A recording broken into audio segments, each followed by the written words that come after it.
Assassin's Creed is, in my opinion, one of the greatest video game franchises out there, and Black Flag is no exception. Releasing in October 29, 2013, it released almost a year after Assassin's Creed 3, which was very controversial. Some called it boring, others praised it for its realistic atmosphere and great map, so Black Flag had some pretty big shoes to fill, and boy oh boy did Ubisoft deliver. Anyway, set in the early 1700s, the game's story heavily surrounds, you guessed it, pirates. You follow Edward Kenway as he sets out to make a fortune while also finding himself caught in a centuries-old conflict between the Templars and Assassins. Both the Assassins and Templars want possession of the Observatory, an ancient device that is rumored to allow the user to spectate anyone in the world if a blood sample is provided. He pretends to be Duncan Walpole, a member of the Templar Order, but gets discovered and puts the Assassin's Creed in danger. Meanwhile, a group of Edward's friends, including famous pirate Edward Thatch, Blackbeard, attempt to reach the dream of pirate utopia using more old-fashioned methods. The story is very touching and immersive, with many of the characters and places being very much real. The friends Edward loses and gains along the way feel like real people, and the story is truly touching. I'd love to see an Assassin's Creed movie about Edward, or heck, even another game. The environment in Assassin's Creed is absolutely epic. There are a variety of different quests, including assassinations, tailing, taking over a naval fortress, ship, etc. The visuals are great, and I just love exploring the towns or plundering cargo in the sea for hours. The world in Assassin's Creed is huge, but that's mainly due to the large amount of open sea and islands. Most of the small islands are pretty empty with nothing to do except find buried treasure and kill animals. However, even though there's a lot of filler on the map, that doesn't make it boring. There are still plenty of large towns, many seaforts to assault and take over, not to mention the huge number of ships which you can combat, but I'll cover that later. The variety of quests is nice, and I like how the different aspects of the game are blended together.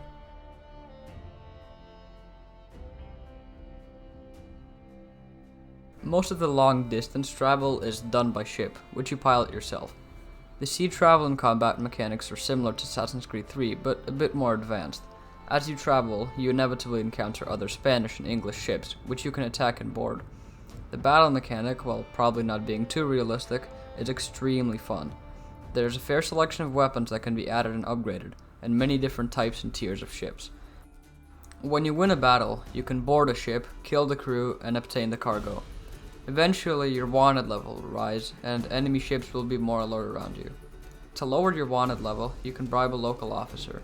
Your ship, the Jackdaw, can also be upgraded at any port. The upgraded system is pretty extensive, but I wish there were more visual changes as you upgraded large things like the hull. On land, since cities are usually very small, the only way to travel is by foot. There are no horses or other animals like in other AC games. This is somewhat balanced out by the great parkour. It is again very similar to Assassin's Creed 3, and almost every object is climbable. You can get across the whole town without touching the ground once. The environment is very visually pleasing, with lots to explore in larger settlements. There's a variety of terrain and quite a bit of side quests.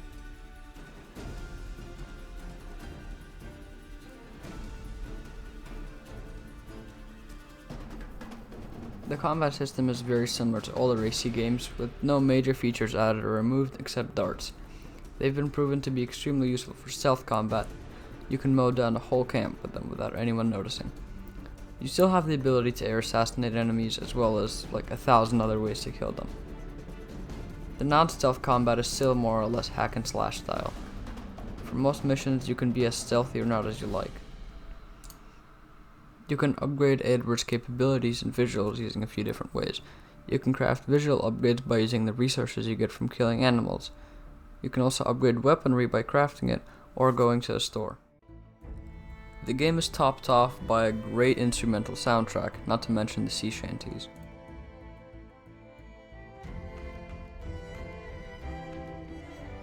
The game looks great even by modern standards if you crank the settings up. Reflections are great and the 3D models have a great amount of detail. Optimization is alright.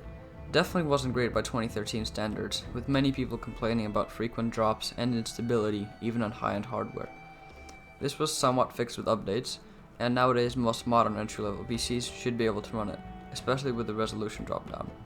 Still, Even my high-end gaming PC struggles to get over 75 FPS on 2K resolution if I crank the settings right up. The game had a pretty large amount of bugs when it was released, mainly with NPCs.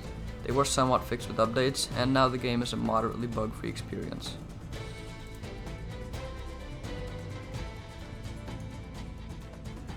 Assassin's Creed 4 is not a perfect game by any means. It has a pretty large amount of filler content, and still a decent amount of bugs. However, I think it makes up for it with a great storyline and immersive gameplay, as well as the great soundtrack. It is my favorite in the series, and I will definitely pick it up a few more times and replay it. I would definitely recommend playing it if you haven't already, or giving it a replay if you played it a while ago.